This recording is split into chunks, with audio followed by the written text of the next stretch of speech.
Okay, thanks so much everybody for being here.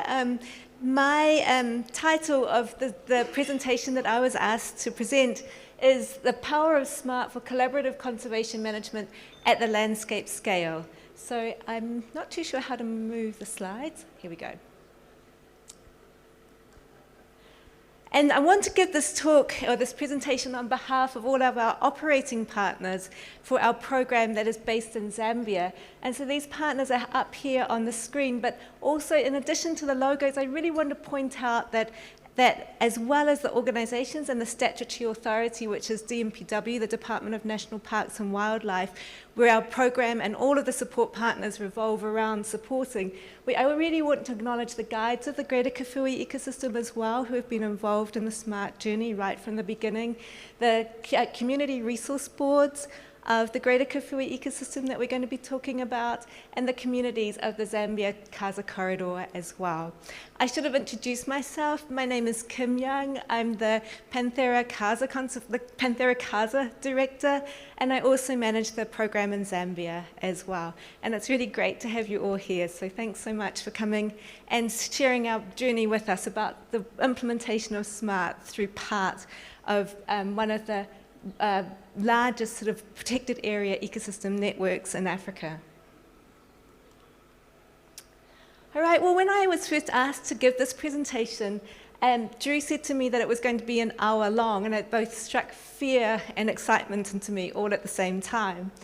And so I quickly looked at the Congress materials and found this statement that was really right up front as the primary purpose for bringing all of the colleagues and all of the community together here in Namibia. And the statement was, SMART is the most widely used protected area management solution in the world.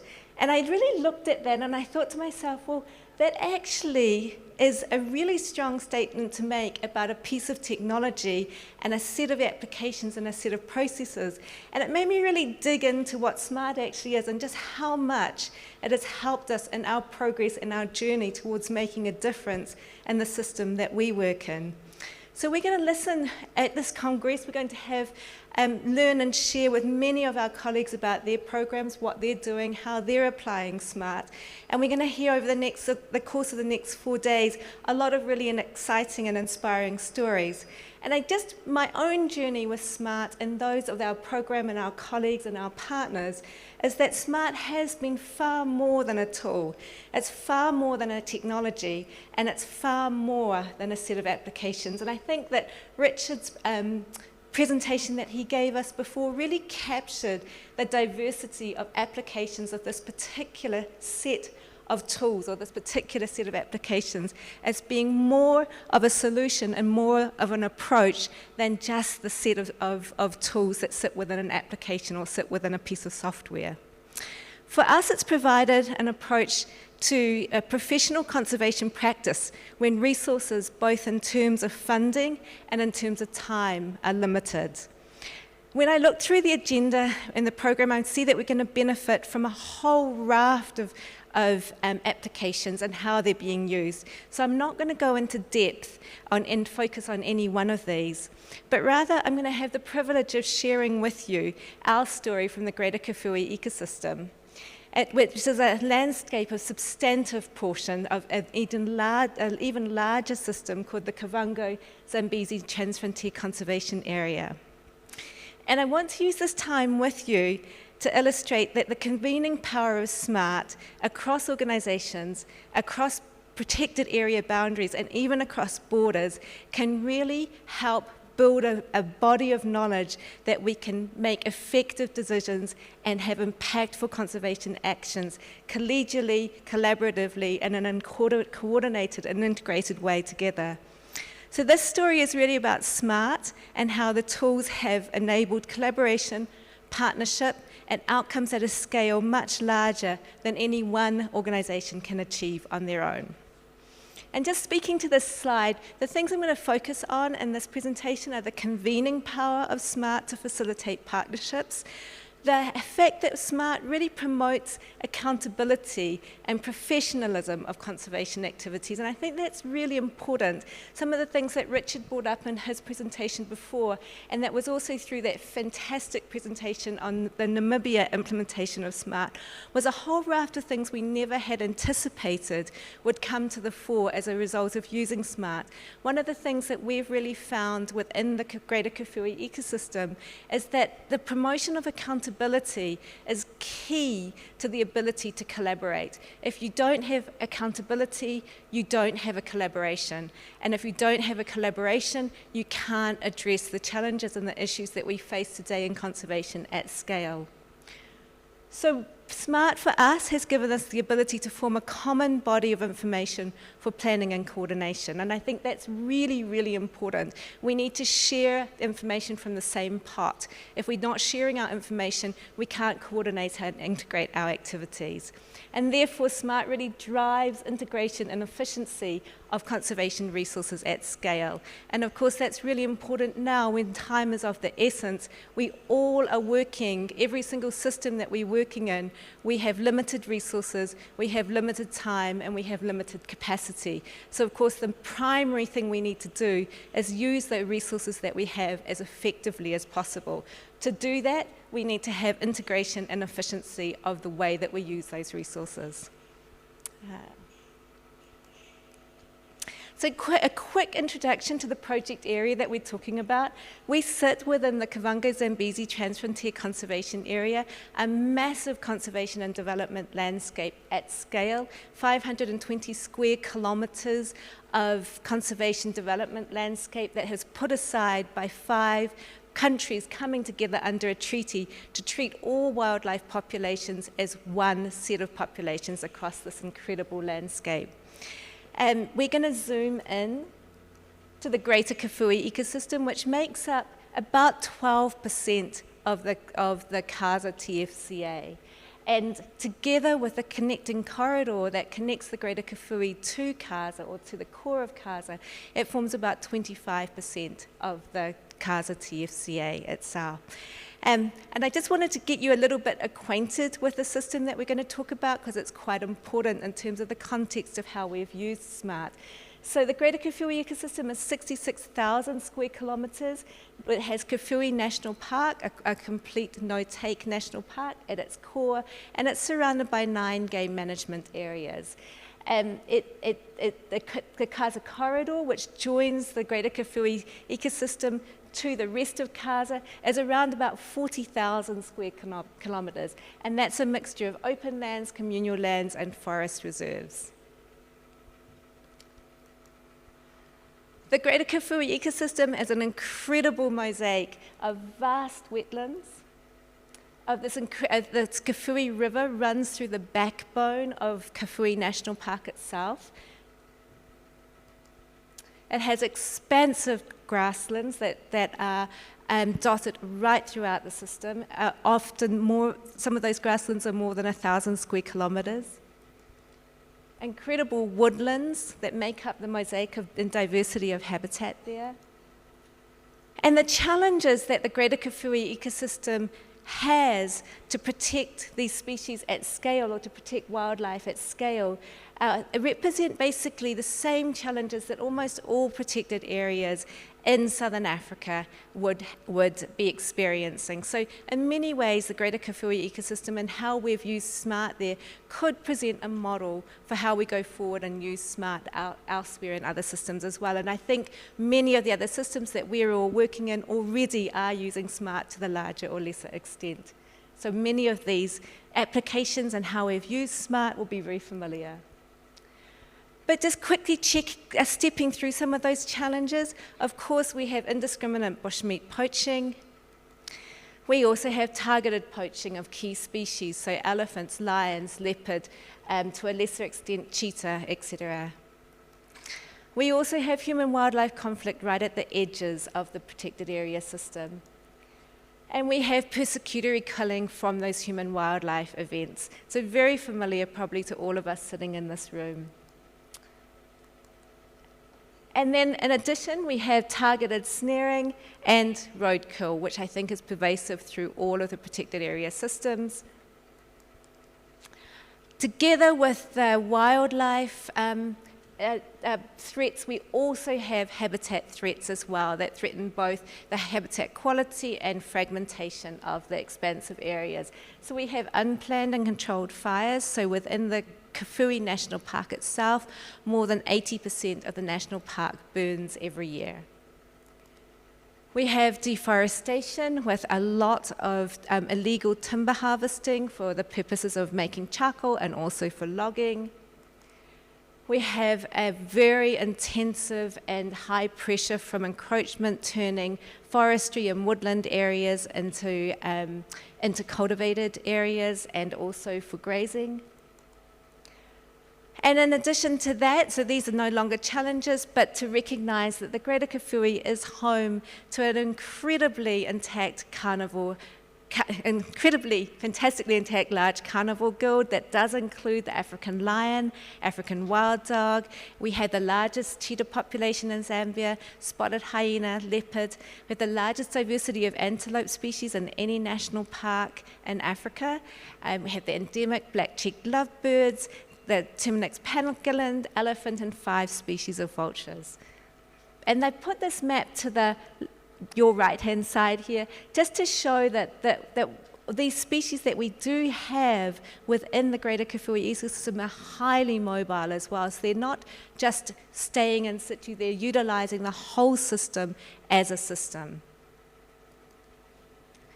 So within Panthera is a global NGO, and we have our own set of goals and our own strategies. So this is really pulled from our own organisational mission to meet a goal within the Greater Kafui to recover a thriving population or thriving wildlife populations in the ecosystem, in particular wildcats and their prey species and elephants.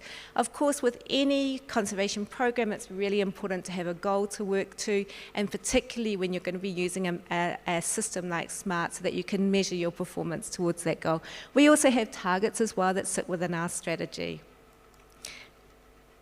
But the main thing that I really wanted to speak about, having seen the challenges and seen the scale that we're working at, is how do we bring all the partners together under one umbrella across a landscape this size, where you're dealing with wildlife that is highly mobile, where you're dealing with limited resources, where you have a statutory authority that is resource poor and also capacity stretched. How do you bring all of those pieces together to build a landscape scale strategic program?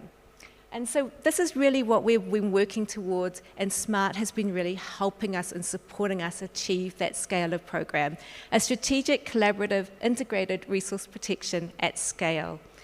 And what it is we're really looking to how can we put the pieces together, how can we bring the different organisations together under the one umbrella program. And SMART has really sat right at the heart of being able to help us achieve that goal. So we've used the convening power of SMART to form this common body of information and knowledge essential for planning and communication. We've used the technical rigour of SMART to ensure accountability and professionalism of the conservation activities that ourselves and our partners are undertaking. And we've built that expectation of standards and consistency across partners to meet the goals that we put before. Of course, those goals were Panthera goals. Each organisation has their own goals, but in general, that common body of knowledge serves the purpose of measuring towards that set of goals. I heard the Minister say not long ago that we're all working in this adaptive management framework, and I think that that's true of just about every conservation program. Today, we all need to work within an adaptive, informed, evidence-based program context, and SMART has really sat at the heart of helping us collect that data, turn that data into information, and flow through the system in a decision-making framework. So where to begin? At the landscape scale, of course, we're dealing with big challenges across vast areas of space. We're dealing with protection in situ, inside the protected area, protected areas themselves, we're dealing with challenges at the edges of the protected area, and then we're dealing with challenges out into the open landscapes. And as I mentioned before, these are highly mobile species. So these species, these lions, these leopards, cheetah, wild dog, elephants, etc., they're not mindful in particular of the boundaries of the protected area. So we need to make sure that our activities meet the scale at which those animals are moving and living as well. So our 4 key pillars are to secure core populations inside the protected area, then to maintain community wildlife coexistence outside the protected areas and connectivity to the rest of CASA for us. And we need to ensure that we do operational wildlife and wildlife monitoring to make sure that we are evidence-based and adaptively managing the use of our resources towards our goals. And we're also working in the demand reduction space, combating wildlife crime in situ and outside the protected areas as well. But before I I beg your pardon. And so we've used, SMART has really helped us by providing a data collection method and providing the professionalism and the standards for within each of those core pillars. But before I go on to just how it has done that, I wanted to flip back some time into the past. So there's been some key people within the Kawhiri ecosystem who have really been the genesis of the SMART program. Some of them are sitting in this room, and I've made the image for this appropriately old because it seems like a long time ago. So we've got Richard Burgle, who was on our program and with us right from day one, together with Peter Lindsay in the room as well. These are people who really pushed the implementation of SMART when it was first starting to be developed as a conservation tool. So we heard the history of what Richard presented us with in terms of the genesis of SMART and also the progression of SMART to the diversity of implementation and activities it has today. But I just really wanted to bring your attention to the goals that we had way back then in 2014, and I kind of giggle and laugh at these. These were the metrics that we reported on with enormous pride. So we had 3 teams that were utilizing SMART back in 2014. We reported on the fact that we had bought 10 Trimbles and 10 power packs and 1 laptop. And we reported on the fact that we had 8 training sessions. Now we've been privileged to be able to say that we've, up to 2022, mid-2022, we had every single patrol team and all of the monitoring teams and almost all of the partners using SMART across the whole of the greater Kawhiri ecosystem. So I just really thought it was really nice to sort of think about where we've come from and how long this journey has taken. And our journey using SMART and developing SMART and also contributing to the development and being beneficiaries from the timeline really mimics this timeline that is captured in the 2022 annual report that I found sitting on the table. So one of the things that I think is incredibly important in the use of SMART at that landscape scale or at any scale, in fact, is that, as I mentioned before, it's more than a set of applications, it's more than a tool, it's more than software, it's a system, and it's a management system. And so when we began implementing SMART, one of the things that we really needed to do was to support the Department of National Parks and Wildlife to build the management systems associated with implementing accountability into the use of a tool like this. And so we just absolutely congratulate these 3 people from the Department of National Parks and Wildlife and their seniors within the DMPW at the head office level, because they embraced the idea, just as you've seen Namibia now has really embraced the idea of using a tool that can standardize the data collection, that can standardize the expectations, that can have accountability. If it didn't get recorded in SMART, it didn't happen. If a patrol didn't come back within, and it was in the SMART Trimble in those days and then downloaded, that patrol didn't happen. So these people and the systems they set up were absolutely essential for the success of the program and the scaling of the program as well. How did it work? We began with head office having a really strong expectation that SMART would work in the field.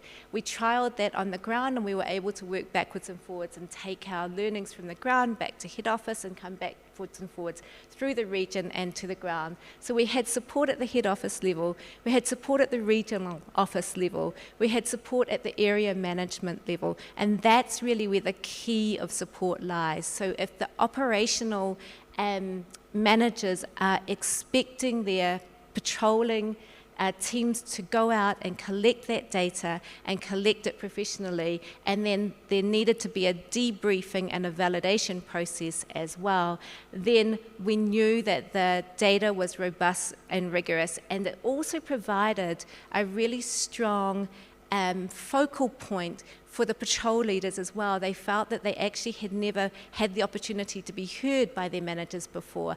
The debriefs was an opportunity for them to showcase the work that they had done in the field. Each sector took responsibility as well, so we placed a debriefer in each sector, and then the patrol leaders, of course, this is where the grunt work of the training went in for the collection of the data in the field, and then the patrolling officers as well. So we had a very strong system in place for making sure that the data was collected to a particular standard, that there was management support all throughout, that there was checking and there was validation, and then there was data management also. This is just exactly what I had mentioned. We would ensure that from those, the data being collected, we would then have an analysis of patrol effort coverage. We would have monthly operational planning meetings. Through those operational planning meetings, we'd have coordinated monthly we'd have the coordination of a monthly plan for the next month. We'd have these briefing and deployments, and then the capture again, and so the cycle went on. I think there's something wrong with my slides there. And then from those patrols, we were obviously able to get a number of law enforcement resource protection metrics. This is just an example taken from Southern Kafue, looking at the 2 GMAs in Southern Kafue National Park, looking at the patrol coverage and effort, and that helps us, of course, plan for the next month where were the gaps, where were the issues of concern with regards to poaching activities, etc. Camps and drying racks, so this is just an example of what we experienced in 2022 into 2023. Snare locations, the same thing, just giving an example of how we can really start interrogating the data and see what the patterns of activity are. Looking the ability to really look into the quantitative data and look at changes over time as well in terms of poaching patterns, and similarly looking at the seasonality of those particular activities as well.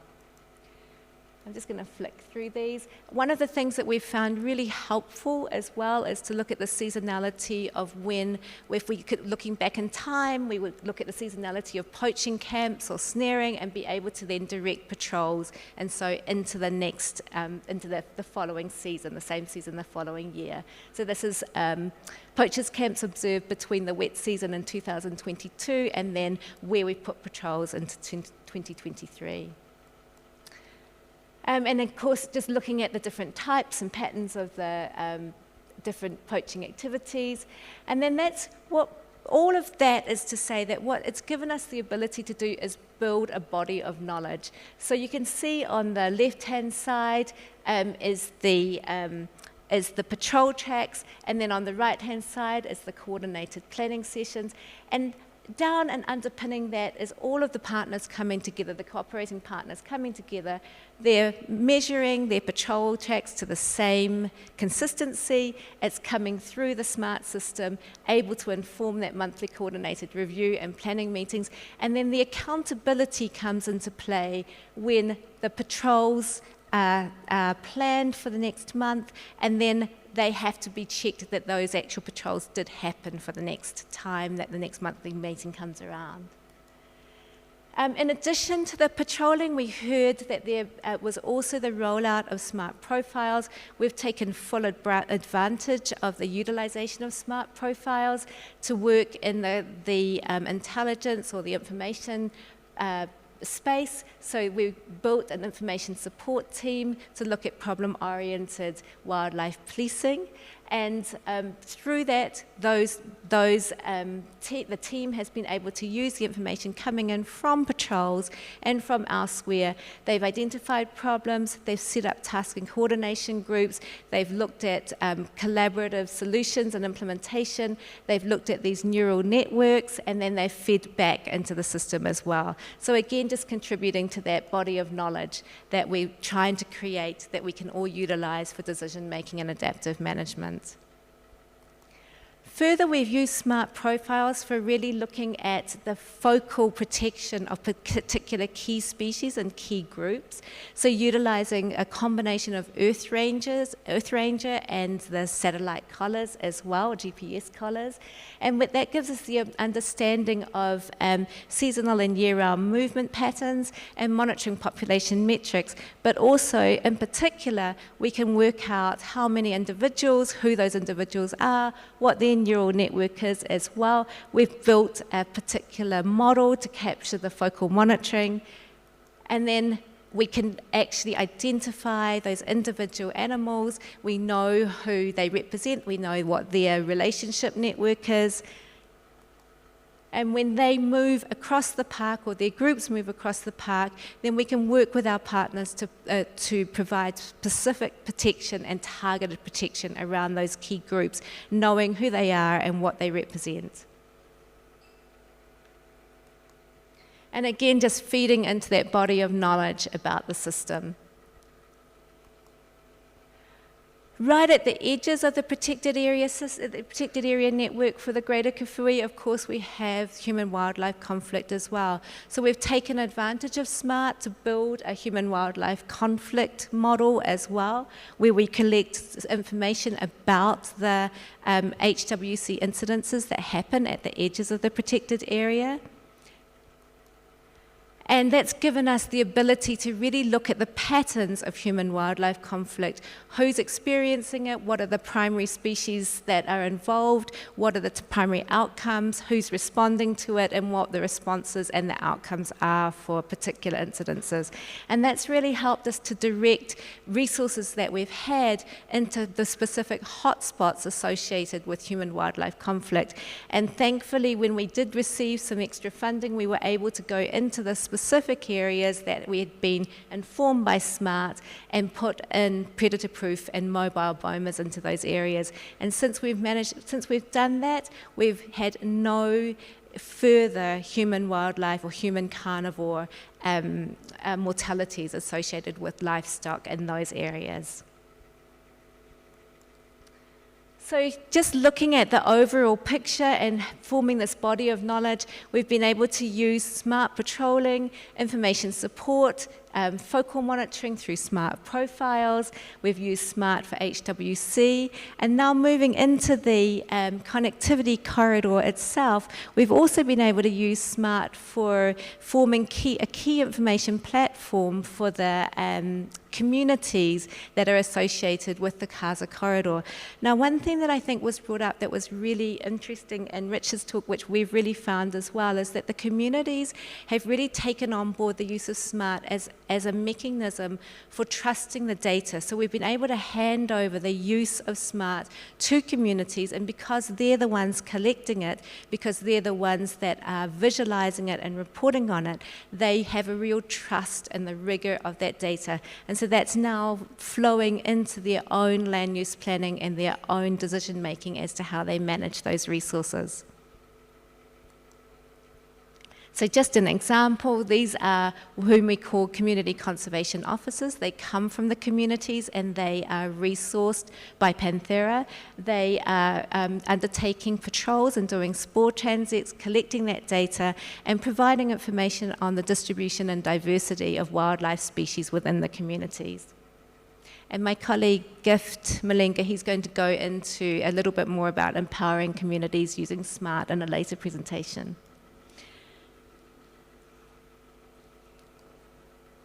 So one of the things that's been really important is, in addition to capacitating the collection of the SMART data, is to also capacitate the collection and the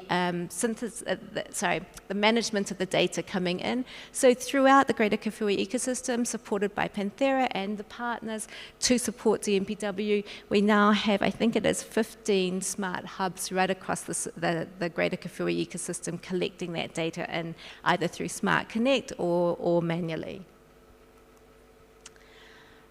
And then I think it's really important to note that while we have all of this information coming in and all the data, what we first wanted to do was to look at the impact monitoring and using SMART for impact monitoring.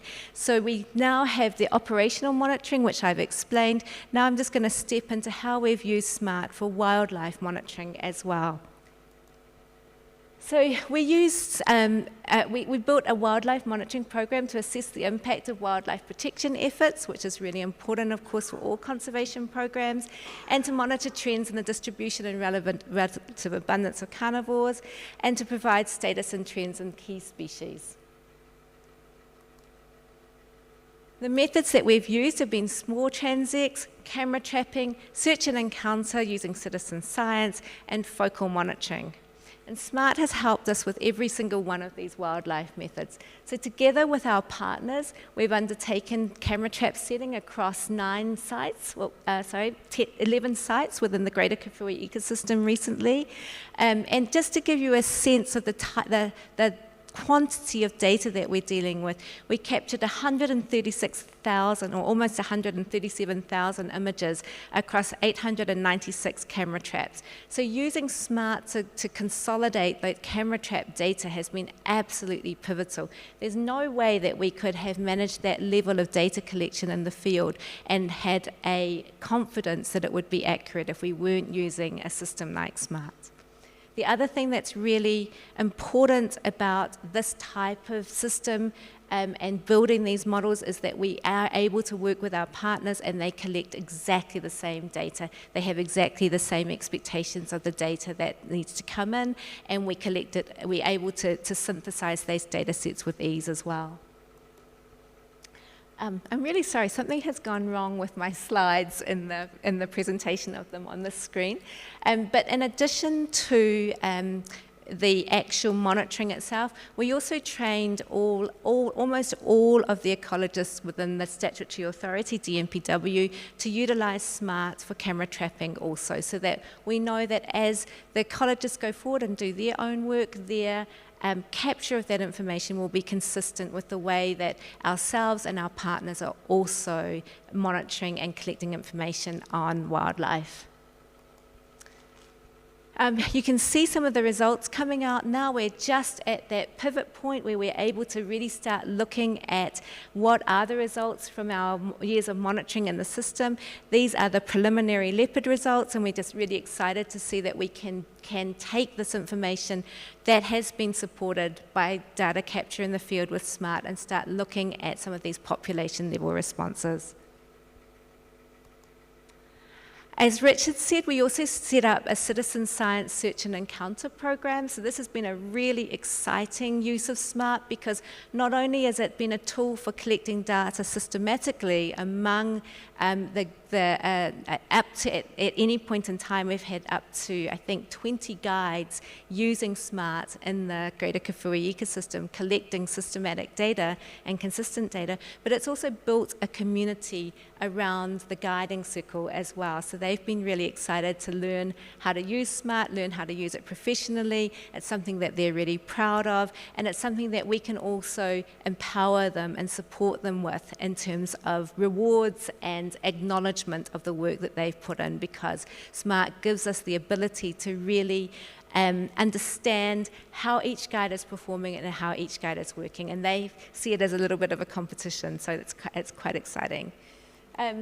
We also have undertaken spore transects, and we use these spore transects for occupancy. So we've covered over 2,000 kilometres in spore transects over the whole system, and that gives us the ability to look at the occupancy or change in distribution of species over time. So now we're just at that pivot point where we'll be starting to look at data for 2022, 2023 as well. So if we look at now what the outputs and our impacts have been, this is really the point where we can bring the operational monitoring and the wildlife monitoring together.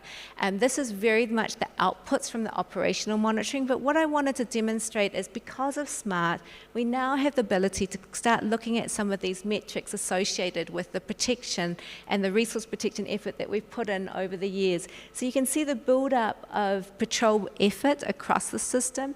It's probably I think it's one of the largest systems that has been fully covered by the use of SMART patrol capture, and it gives us the ability to create metrics as well from that protection effort. So not only are we looking at patrol effort, we can look at the distribution of snaring, the different patterns of snaring, we can look at the poachers' camps, the poachers' activities, etc. So I'm showing the patrol effort here, but there's many, many aspects that we can look at, that we can pull from the data to look as to interrogate it as an explanatory variable for differences that we are making in the system for wildlife that we're finding with our wildlife monitoring.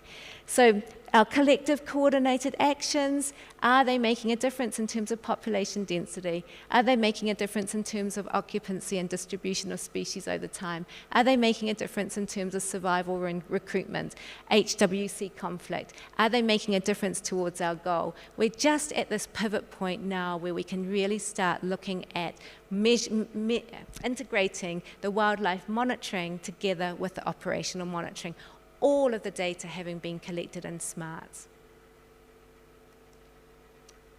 Sorry, this slide has really not come out the way it should do, but I guess I wanted to summarize by saying that the title of my talk was The Power of SMART for Collaborative Conservation Management at the Landscape Scale. So if you look at the term power, it's really the capacity or ability to direct and influence the behavior of others. I think SMART has really done that. It's enabled and capacitated at so many different levels to create behavioral change in terms of professionalism, in terms of accountability, in terms of expectations, and in terms of delivering on impactful and effective use of resources.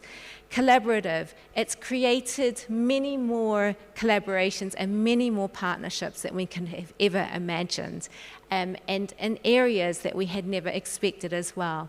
So collaboration is a group of 2 or more people working together to achieve a common goal by pooling their strengths and insights. I think SMART is an incredible tool and mechanism to create that collaborative community.